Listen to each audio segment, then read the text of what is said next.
మూడో సినిమా వచ్చేసి tourist family. So ఈ సినిమా ఒక తమిళ మూవీ. సో తెలుగులో అవైలబుల్ గా ఉంది.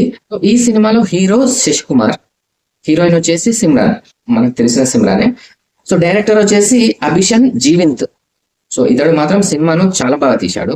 ఈ మూవీ కథ ఏంటంటే, సో మన హీరో పేరు ధర్మదాస్ ఉంటుంది. సో అతడు ఫ్యామిలీతో కలిసి చెన్నైకి వెళ్తాడు. సో అక్కడ ఒక కాలనీలో సెటిల్ అవుతాడు. సో అతనికి ఇద్దరు కొడుకులు ఉంటారు. కొడుకులతో హాయిగా కాలం సాగిస్తూ ఉంటాడు. సో ఆ కాలనీ వాసులతో ఎలా కలిసిపోతాడు, కాలనీ వాసులతో ఇతనికి ఏమైనా ఇబ్బందులు ఎదురవుతాయా అనేది సినిమా స్టోరీ. ఈ సినిమాలో యోగి బాబు కూడా నటించాడు. యోగి బాబు మనందరికి తెలిసిన వాడే. సో అతని కామెడీ ఎలా ఉంటుందో మనందరికి తెలుసు. సో ఈ సినిమాలో కూడా అతని కామెడీ హైలైట్ ఉంది. క్లైమాక్స్ లో మాత్రం ఎమోషన్స్ చాలా బాగున్నాయి. సో సినిమా చూస్తున్నంత సేపు ఎక్కడ బోర్ కొట్టకుండా ఉంటది. ఈ సినిమా వచ్చేసి జియో హాట్‌స్టార్ లో స్ట్రీమింగ్ అవుతుంది. సో తప్పకుండా ఈ సినిమాను మిస్ అవ్వకండి. నెక్స్ట్ సెకండ్ మూవీ వచ్చేసి రెట్రో. మూవీ పేరు రెట్రో.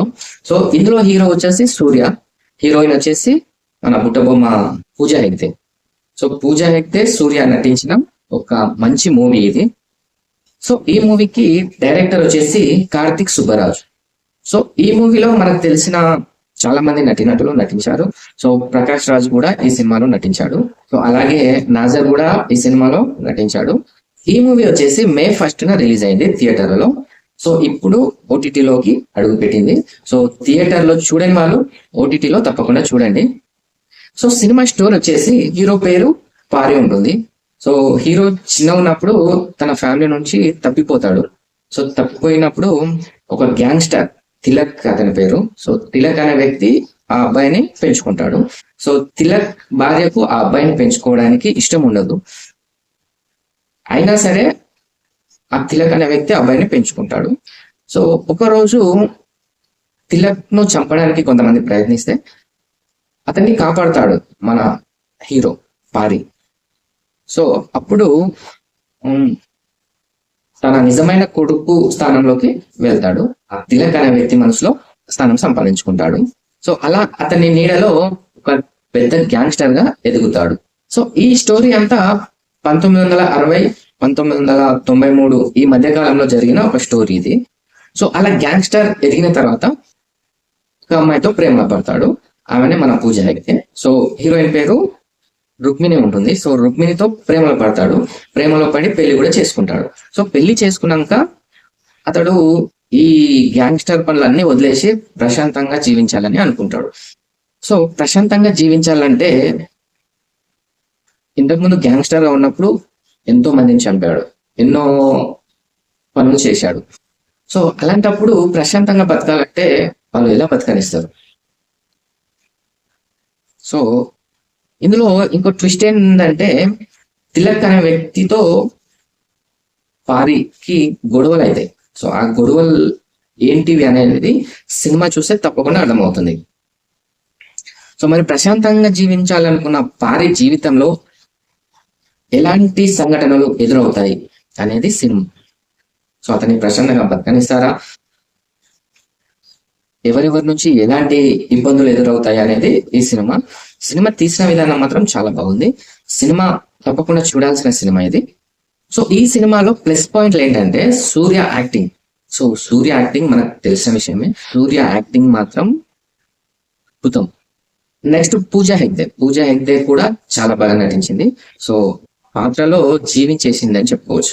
ఇంకోటి ఏంటంటే ఈ సినిమాలో ఫైట్స్ మాత్రం చాలా బాగున్నాయి. ఫైట్స్ అంటే ఇష్టం ఉన్న వాళ్ళు ఈ సినిమాను తప్పకుండా చూడాలి. ఈ సినిమాలో ఫైట్స్ మాత్రం కిరాకున్నాయి. ఇంకోటి ఏంటంటే ఇంటర్వెల్ సీన్ మాత్రం హైలైట్ అని చెప్పుకోవచ్చు. ఈ సినిమాకు చాలా బాగుంటుంది. సో ఈ సినిమా వచ్చేసి నెట్ఫ్లిక్స్ లో స్ట్రీమింగ్ అవుతుంది. ఈ సినిమాను చూడని వాళ్ళు తప్పకుండా చూడండి. ఇక ఫస్ట్ మూవీ వచ్చేసి తుడురుం. ఈ మూవీ పేరు తుడురుం. సో ఈ మూవీలో హీరో మోహన్ లాల్. సో ఇది తమిళం మూవీ, తెలుగులో అవైలబుల్ ఉంది. మోహన్ లాల్ మన అందరికీ తెలిసిన వ్యక్తి. సో మోహన్ లాల్ సినిమాలు అంటే ఓ రేంజ్ లో ఉంటాయి. సో ఈ సినిమా కూడా ఓ రేంజ్ లో ఉంటది. సో ఈ సినిమాకు డైరెక్టర్ ఎవరంటే తరుణ్ మూర్తి. సో తరుణ్ మూర్తి మాత్రం చాలా బాగా తీశాడు ఈ సినిమా. ఈ సినిమా తమిళంలో బాక్సాఫీస్ బద్దలు కొట్టింది, సూపర్ హిట్ గా నిలిచింది. మరి ఈ సినిమా ఎందుకు అంత పెద్ద హిట్ అయింది అంటే సినిమాను చూస్తే అర్థమవుతుంది. సో ఈ సినిమా స్టోరీ ఏంటంటే, సినిమాలో హీరో పేరు షణ్ముఖం అని ఉంటుంది. సో ఇతనికి 2 కొడుకులు ఉంటారు. సో భార్య కొడుకులతో హ్యాపీగా జీవనం సాగిస్తాడు. ఇతనికి ఒక బ్లాక్ కలర్ అంబాసిడర్ కారు ఉంటుంది. ఆ కారుతో భార్య పిల్లలతో హ్యాపీగా కాలం సాగిస్తూ ఉంటాడు. అయితే ఒకరోజు తన కొడుకు ఫ్రెండ్స్ తో కలిసి ఆ కార్ ని తీసుకెళ్తాడు. సో అక్కడ యాక్సిడెంట్ అవుతుంది ఆ కార్ కి. సో యాక్సిడెంట్ అయిన కార్ ని మెకానిక్ షెడ్ లో పెడతారు. సో మెకానిక్ షెడ్ లో పెట్టినాక పోలీస్ వాళ్ళు వచ్చి ఆ కార్ ను తీసుకెళ్తారు. సో మరి పోలీసులు ఎందుకు వచ్చి ఆ కార్ ను తీసుకెళ్లిరు అనేది సినిమా చూస్తే అర్థమవుతుంది. పోలీసులు ఎందుకు తీసుకెళ్లారంటే అందులో గంజాయి ఉంది, స్మగ్లింగ్ చేస్తున్నారు మీరు అని తీసుకెళ్తాడు. సో ఆ కారును విడిపించుకోవడానికి మన హీరో ఎన్ని ప్రయత్నాలు చేశాడనేది స్టోరీ. సో సినిమా మాత్రం చాలా బాగుంటుంది, ఎక్కడ బోర్ కొట్టకుండా ఉంటుంది. సో ఈ సినిమాలో ఇంటర్వెల్ సీన్ మాత్రం చాలా అద్భుతంగా ఉంటుంది. సో ఇంటర్వెల్ సీన్ అయిపోయినాక సెకండ్ హాఫ్ మాత్రం గూస్ బంప్స్ తెప్పిస్తాయి, ఆ విధంగా ఉంటుంది సినిమా. ఈ సెకండ్ హాఫ్ వచ్చేసి సినిమాకు హైప్ పెంచింది అన్నట్టు. సో అక్కడ ట్విస్ట్ ఉంటుంది, ఆ ట్విస్ట్ మామూలుగా ఉండదు, అసలు మెంటల్ ఎక్కిపోతుంది, అట్లుంటది ఈ సినిమా. మోహన్ లాల్ యాక్టింగ్ చూసుకున్నట్లయితే ఓ రేంజ్ లో ఉంటుంది. సో ఈ సినిమాని మాత్రం ఎట్టి పరిస్థితిలో మిస్ చేసుకోకండి. చూడని వాళ్ళు ఎవరైనా ఉంటే తప్పకుండా చూడండి. ఈ సినిమా వచ్చేసి నెట్ఫ్లిక్స్ లో స్ట్రీమింగ్ అవుతుంది, తప్పకుండా చూడండి. సో ఇవి ఫ్రెండ్స్, ఈ 5 సినిమాలు మాత్రం ఎట్టి పరిస్థితుల్లో మిస్ చేసుకోకండి, తప్పకుండా చూడండి, చాలా బాగుంటాయి. ఒక మంచి సినిమా చూసిన అనే ఫీల్ కలుగుతుంది. సో ముందు ముందు ఇంకొన్ని మంచి సినిమాలు మీకు మీ ముందుకు తీసుకురావాలంటే మన ఛానల్ ని తప్పకుండా సబ్స్క్రైబ్ చేసుకోండి అండ్ ఈ వీడియోని లైక్ చేయండి. సో చాలా మంది వీడియోని చూసి వెళ్ళిపోతున్నారు కానీ లైక్ చేయట్లేదు, తప్పకుండా చూసిన వాళ్ళు లైక్ కొట్టండి. సో మరొక మంచి వీడియోతో మీ ముందుకు వస్తాను, అప్పటి వరకు సెలవు.